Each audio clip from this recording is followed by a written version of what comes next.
Ya estamos en De Palabra en Palabra. Muy buenas tardes tengan todos ustedes. Este jueves 28 ya de septiembre, ya se nos fue septiembre, ya estamos a punto, en pleno otoño.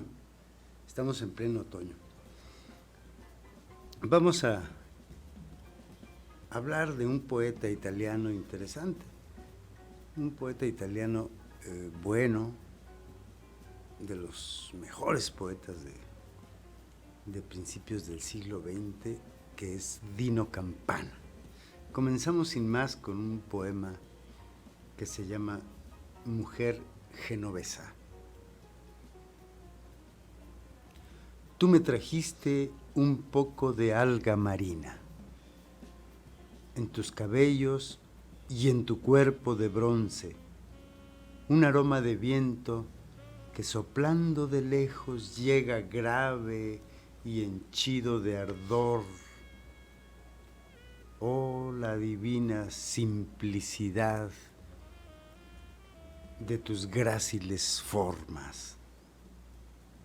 Ni amor ni espasmo, solo un fantasma, una sombra de la necesidad que vaga, serena e ineluctable por el alma y la disuelve en alegría, en encanto, serena, para que el viento siroco la lleve al infinito.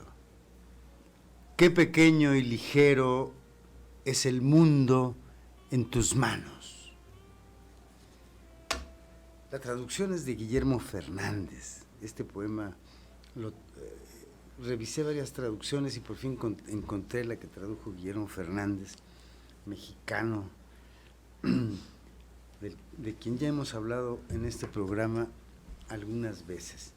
Dino Campana es un poeta que nació en una aldea montañosa en los Apeninos, en Marradi en 1885, la provincia de Faenza, en Italia. Su padre se llamaba Giovanni, era director de una escuela infantil, un hombre patriota y profundamente conservador. Su madre, Fanny Luti, provenía de una familia adinerada, algo excéntrica y afectada por una enfermedad mental. Aquí es importante detenernos porque Dino Campana tuvo un trastorno mental, estuvo en varios manicomios y fue apresado por la locura en ciertos momentos de su vida y bueno, al final de su vida sobre todo, moriría en un manicomio a los 46 años, exactamente en 1932. En 1900, Dino Campana tenía aproximadamente a los 15 años, fue diagnosticado, fíjense, con los primeros síntomas de trastornos nerviosos y le dieron medicina y fue enviado a un asilo, que bueno, dígase ahora, centro psiquiátrico, ¿no?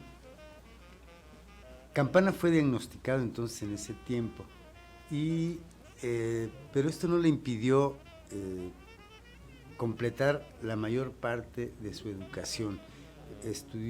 Completó la educación primaria ahí en Marradi, donde él nació, su tercer, cuarto y quinto año de gimnasia en los Salesiani di Faenza. Ya más tarde comenzó en el liceo en Faenza, pasó en Carmagnola, cerca de Turín, donde obtuvo el diploma de la escuela secundaria en julio más o menos de 1903. Cuando regresó a Marradi, el lugar donde nació, su estado nervioso fue empeorando, fue empeorando y sufrió frecuentes cambios de humor, claro, debido a la difícil relación con la familia, especialmente con su madre y con la gente del pueblo. Fíjense que en 1903 se matriculó en la Facultad de Química. Eso es interesante también tomarlo. Era un hombre inteligente que aprendía con mucha facilidad. Esos estudios de química los hizo en Florencia. Y solo después de terminar, de salir de esos estudios, de dejar esos estudios, algunos meses se fue a Bolonia. Allí empezó a leer, leyó a los metafísicos alemanes, a los simbolistas, a los franceses y a los clásicos españoles. Y bueno, empezó a tener un gran interés por los misterios órficos. Aquí es importantísimo recordar que parte de su obra se escribiría aquí en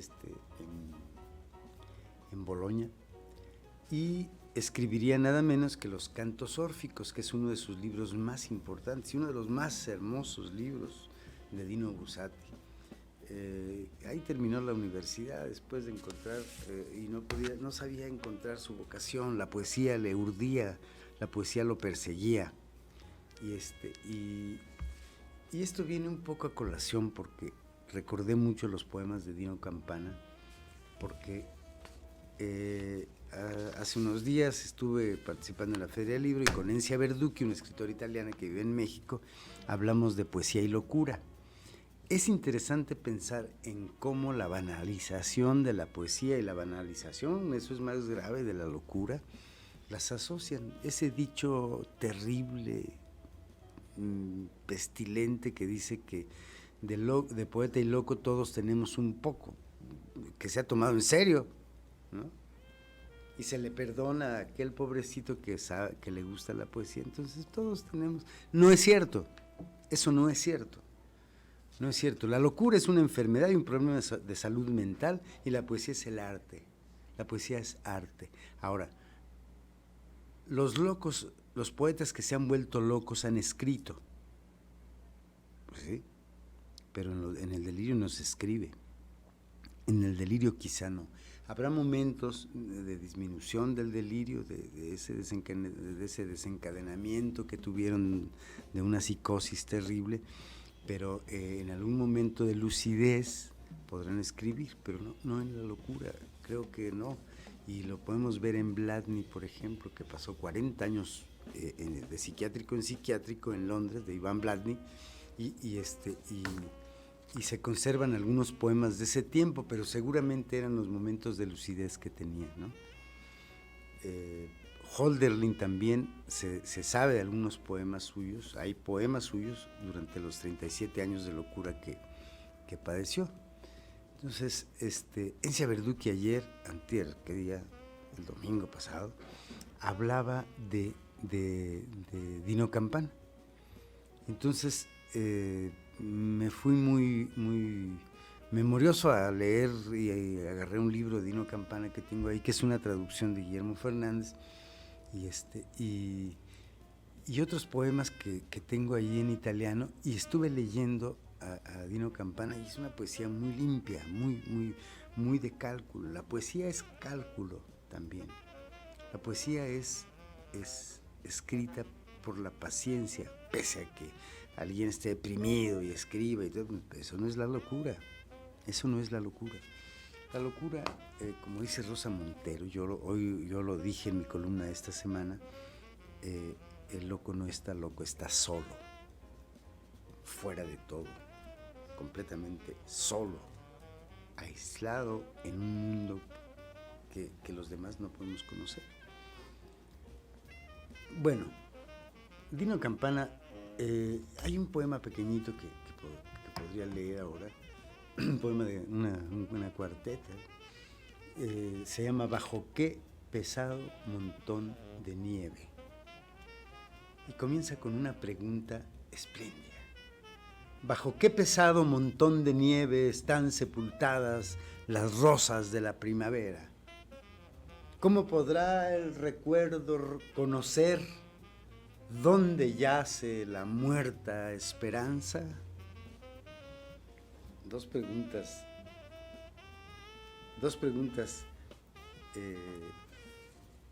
profundas componen este poema, ¿no? ¿Dónde están las rosas sepultadas las rosas de la primavera? ¿No? ¿Dónde yace la muerta la esperanza? Es una buena pregunta. Vamos a un corte y regresamos. Hoy sí vino Oscar Millán. Vamos a dar la bienvenida regresando.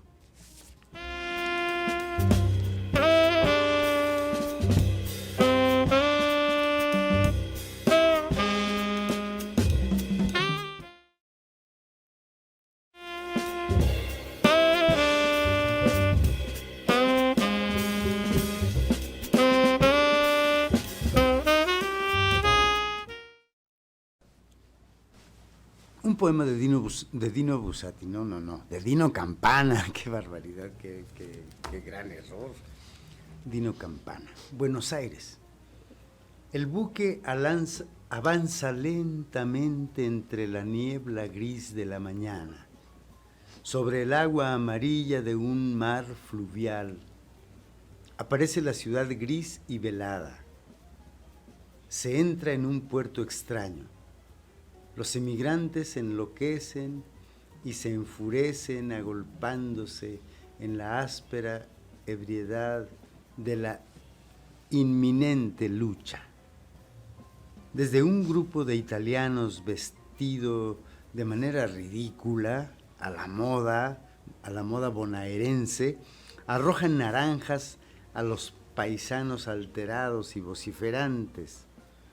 Un muchacho de porte ligerísimo, prole de libertad, pronto a lanzarse, los mira con las manos en la faja multicolor y esboza un saludo.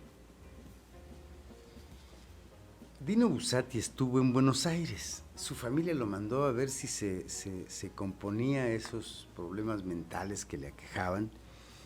Y fue a Argentina, quisieron mandarlo a Estados Unidos, en fin,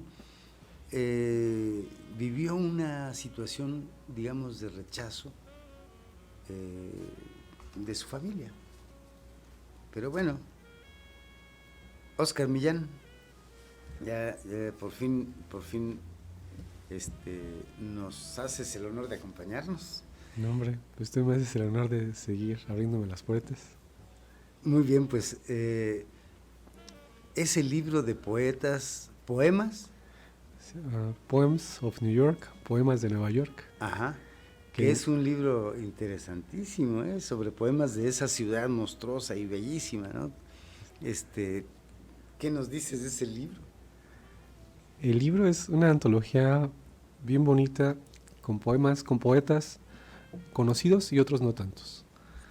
Y unos que se escapan al radar nuestro porque la literatura no deja de ser local. Uh-huh. La verdad bien la conocen los que en ese país viven.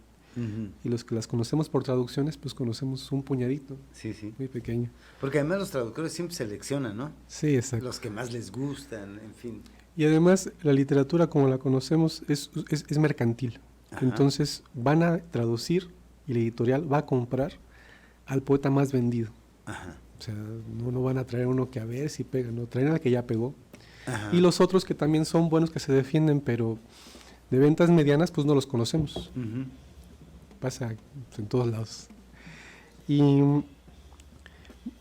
quiero también ahí señalar, dice, The Poems of New York, pero García Lorca decía que fuera más bien Nueva York en los poetas, porque el poeta que le canta a Nueva York está como poseído por la algarabía y la fiesta esa y la complejidad de la ciudad. Uh-huh. Una ciudad que posee pues a los que están de paso. Yo dudo mucho que los trabajadores, los que trabajan en Wall Street o demás, tengan respiro para hacer un poema. Más bien los poetas, los literatos que andan de ahí en esa vida media vagabunda y desocupada o relajada como la tiene García Lorca, pues tienen el ánimo, el humor, el talento para cantar la ciudad.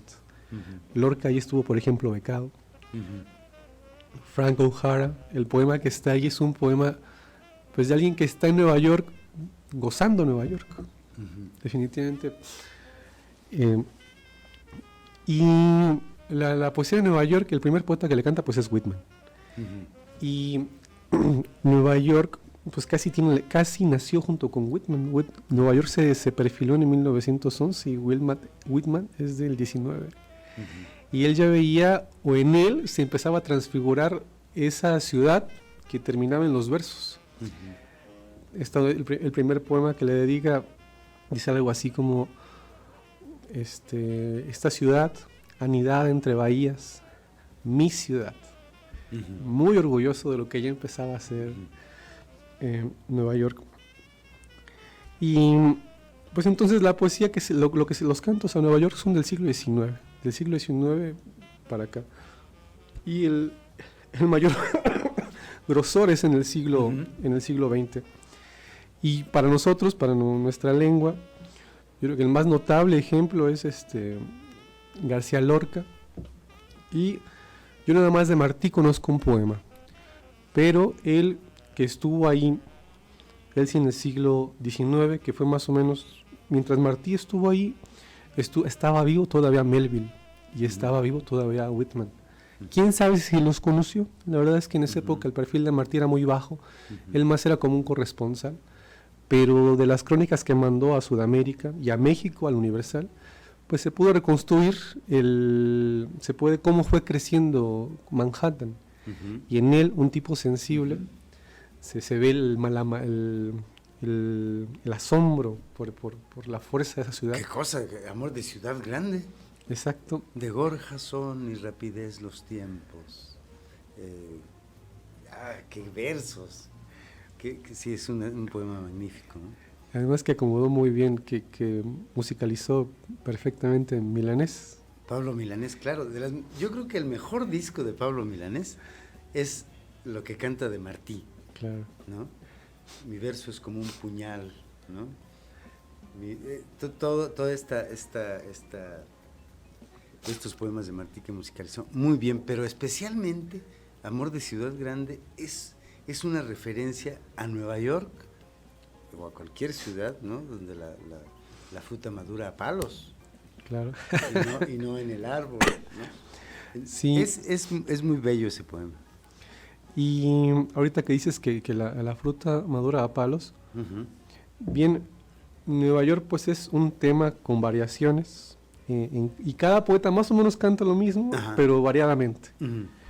¿Cuál es el tema? Pues los edificios, los taxis, el ajetreo, el café, el cigarro, la vida nocturna, el peligro de la ciudad.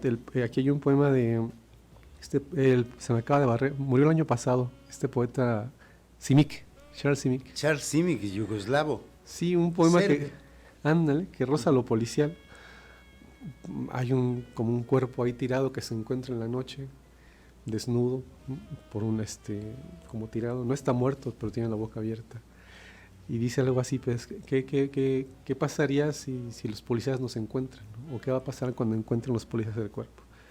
Nueva York también es eso, claro. Esas cosas macabras. Y regresándome más a principios del siglo XX, Lorca estuvo por ahí en el 29, en los mismos años en los que estuvo Gilberto Owen. De hecho, no vivían muy lejos el uno del otro. ¿Y no se conocieron? No, seguramente, esto lo especula Valeria Loiseli, porque ella hizo un mapeo de cuáles eran las rutas que pudieron haber tomado. García Lorca iba a la Universidad de Columbia, ahí estaba en Columbia estudiando inglés, una lengua que se le resistía. Y ella en sus croquis asegura que Lorca y Gilberto Owen se debieron cruzar. que era imposible que no, por lo menos se carearan, desconociéndose el uno del otro. Pero dos hombres grandes que se encuentran, se pasan y no se ven, exacto. pero no su grandeza queda en alguna memoria. ¿Acuerdas de un poema de Vladny, Oscar? Claro. ¿Te acuerdas de ese poema donde Rilke y Pasternak esperan el tren en la estación? Es verdad. Y que se refiere a un hecho real cuando Rilke iba con una mujer rusa, que no puedo acordarme, desde ayer trataba de acordarme, que fue su novia o algo así, y él viajó a Rusia y si no estoy mal, en Moscú o en San Petersburgo, no sé dónde, se encontraron Pasternak y Rilke, y la mujer le presenta a Pasternak, se saludan, mucho gusto, y se van. Pasternak y Rilke, ¿no? así Owen y sí, Lorca. Pues seguramente hay algún intercambio de energía o miradas se debió sentir, porque me gusta eso que los poetas se huelen, ¿no? Dino Campana debe haber algún dato por ahí con quién se encontró en Buenos Aires a principios del siglo XX, ¿no? Habría que investigar. Y ya siguiendo por esta beta, José Emilio fantaseaba con que Borges y Pessoa se cruzaron en alguno de los cafecitos de Portugal en un viaje muy breve que hizo Borges a Portugal. O sea, son cosas que a uno pues que ama todo esto o que lo cautivan. Lo cautivan o sí, te pones a pensar. Sí. Y bueno, en el caso de Lorca, que sí le canta a la ciudad, a esta, sí, en poemas de Nueva York, a las particularidades de la ciudad, a lo que cautiva a todos, ¿no? También, por ejemplo, los guetos. Él convivió con los negros de Harlem. Su poesía cambia mucho. La verdad, sí, la poesía de Lorca en Nueva York pues da un giro. Ya no es la poesía que hacía en Madrid. Es una poesía que cambia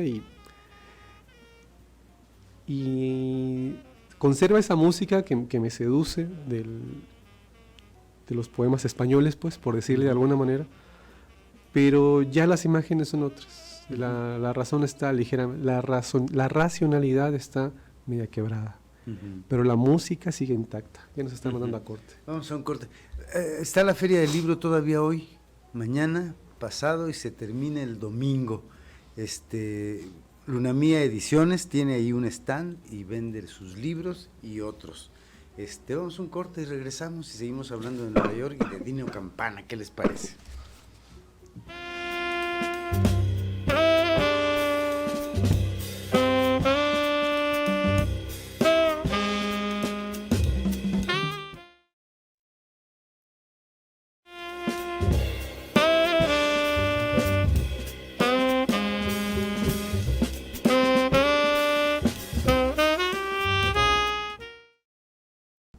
Ya estamos de regreso.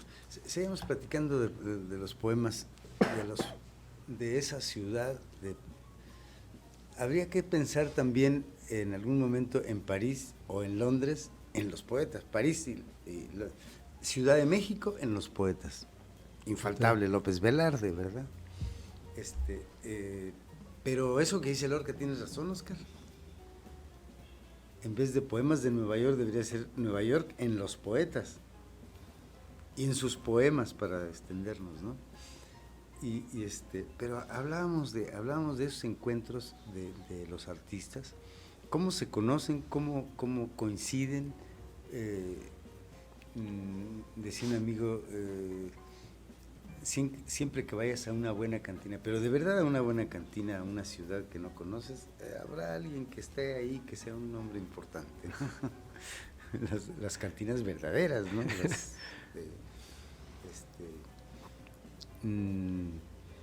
De viejas costumbres, como los pubs en Dublín o como las cantinas de la Ciudad de México, del centro, ¿no? Entonces siempre hay gente muy, muy, muy importante que va y visita y se toma un trago, ¿no? Fíjate que hablábamos de Dino Campana, y viajó mucho, fue errante, y me da la impresión de que es un poeta que huía de la locura, Oscar. Es decir, como si estuviera huyendo de algo y lo alcanzó. Siempre lo alcanzó la locura. Tuvo crisis tremendas, ¿no? Y ayer, hace días, Encia Verducci me decía, ya fuera de la conversación pública que tuvimos, me decía, es que no se puede escribir loco. Está haciendo un trabajo muy amplio sobre poesía y locura. Entonces, obviamente ha estudiado muy bien qué poetas enloquecieron, ¿no? Y dice, lo que he descubierto es que su gran poesía no está en los poemas, en esos lapsos donde tuvieron un desencadenamiento, decir, de la psicosis, que lleva a la esquizofrenia, que viene desde la paranoia, que tiene todos esos orígenes. Y finalmente no pueden escribir una buena poesía. Hablaba de un poeta, ahorita no recuerdo el nombre, un poeta colombiano, que quemó un cuarto de hotel en su locura, que salía en calzones, que, en fin, cosas tristísimas, y que era muy querido por todos los poetas, ¿no? Y entonces decían que había escrito un libro en una noche de 100 poemas breves, y creo que Darío Jaramillo era el que dice, pues sí lo escribió en la locura porque es su peor libro, ¿no? Los mejores son antes de la locura, o después, como ocurrió con... Hay una poeta italiana que me impresionó, solo leí un poema, y Encia Verducci lo refiere, de una mujer, Marina, una poeta importante que yo había oído, pero desconozco su poesía, que estuvo muchos años en un manicomio y cuando salió escribió. Entonces, un poeta que es poeta ha de escribir, y hasta los que no lo son escriben versos, ¿no? Todo el mundo puede escribir versos, claro, no se necesita, pero la poesía, la gran poesía, la escriben los poetas, ¿no? Entonces, ¿qué más lleva ese libro de Nueva York, Oscar? Pues un poeta bien conocido tuyo que se escribe C.S. Merwin. Ah, sí, Merwin, claro. Ya dije Frank O'Hara. Un poema de Melville. Melville, recordemos que... La última parte de su vida escribió poesía. Sí, hizo unos versos que pues conocemos poquísimo. Yo conocí ese y conozco fragmentos de otro, pero una poesía rara, la verdad. Sí. Sí es para gente que conoce más la lengua. Y mi inglés no me dio para terminar de entender qué... porque el libro, bueno, hemos de decir que el libro está en inglés. Sí, nada más. Es una edición inglesa que me trajo mi amigo Ramón Claverán de Nueva York cuando fue. Y hay otros poemas más diáfanos, que fueron los que yo pude, a los que pude acceder sin... ¿Poetas grandes quiénes están ahí? Pues... ¿Te acuerdas? Simic, O'Hara, Merwin. Y pues así de los que hasta acá nos llegan, tengo así déjame para reservas de Allen Ginsberg, claro, y Mark Strand. Mark Strand, qué cosa de poeta, qué magnífico. Está la Bishop, está Elizabeth Bishop, claro. Este escritor que ahorita se me va, que era Wallace Stevens. Ah, Wallace Stevens, es un poeta muy fino, ¿no? Claro. 13 maneras de mirar a un mirlo, un poema bellísimo, bellísimo. Y ahorita que hablabas de Elizabeth Bishop, recordé un poema que le escribe a Ezra Pound. Le escribe a Ezra Pound y que lo pone el viejo loco bailando sobre las tablas de Santa Elizabeth, ¿no? De cuando sale el manicomio. Es otro caso. por asuntos políticos lo encerraron, lo metieron a un manicomio, lo enloquecieron, como ocurrió con muchos, ¿no? Ocurrió con muchos por sus ideas. Un ejemplo más diáfano, digamos, es Camille Claudel, que pasó mucho tiempo en un manicomio sin estar loca, ¿no? Era también, y algo que yo le reclamo a Paul Claudel, su hermano, que no la ayudó, ni su familia, ¿no? Es decir, se la creyeron que estaba loca. Pero bueno, ¿qué más decir de Nueva York, de este libro que es muy bonito? Fíjate que no sé si aguanta una traducción. Sí, ¿no? Con alguien, y la verdad creo que como veo, es más fácil traducir algunos de los poemas de ahí que para alguien que no es muy experimentado en el inglés, que un texto de prosa, porque lo digo. Nerval, sin saber mucho alemán, tradujo a Goethe. O sea, el traductor, en tanto sea literato, entiende de qué va la literatura. La verdad que es un libro que... Además que, por lo que se deja ver en el prólogo, los poetas no son muy remilgosos para los derechos. La verdad es que son muy dados a que se los antologuen y no hay mayor problema. Claro. No son como los prosistas, ¿no? Que están muy preocupados por los derechos. Sí, claro. Leamos un poema de Dino Campana, ¿qué te parece? Que se llama Canto de las Tinieblas. Te lo recomiendo, Oscar. Claro. Es un gran poeta. Es más, si encuentro uno de los libros que tengo por ahí, te lo presto. Gracias. Canto de las Tinieblas. Luz del crepúsculo se atenúa. Inquietos espíritus. Sean dulces las tinieblas para el corazón que ya no ama. Manantiales, manantiales hemos de escuchar, manantiales, manantiales que saben que los espíritus están escuchando. Escucha, la luz del crepúsculo se atenúa y para los inquietos espíritus son dulces las tinieblas. Escucha, te ha vencido la fortuna, mas para los corazones ligeros otra vida está a las puertas. No hay dulzura que pueda igualar a la muerte. Ya. Oye a quien aún te acuna. Oye a la dulce muchacha que dice al oído ya. Y de golpe se eleva y desaparece. El viento vuelve al mar y oímos jadear al corazón que más nos amó. Miramos, el paisaje de los árboles y las aguas ya es nocturno. El río se va taciturno. ¡Pum! Mamá, ese hombre allá arriba.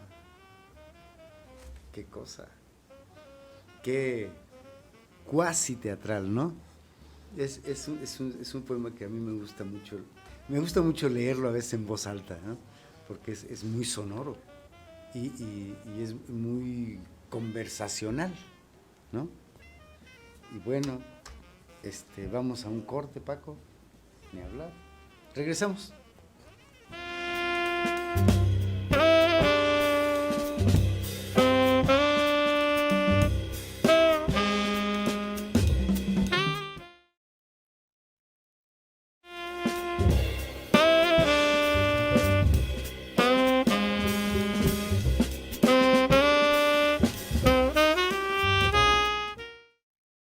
Leímos ese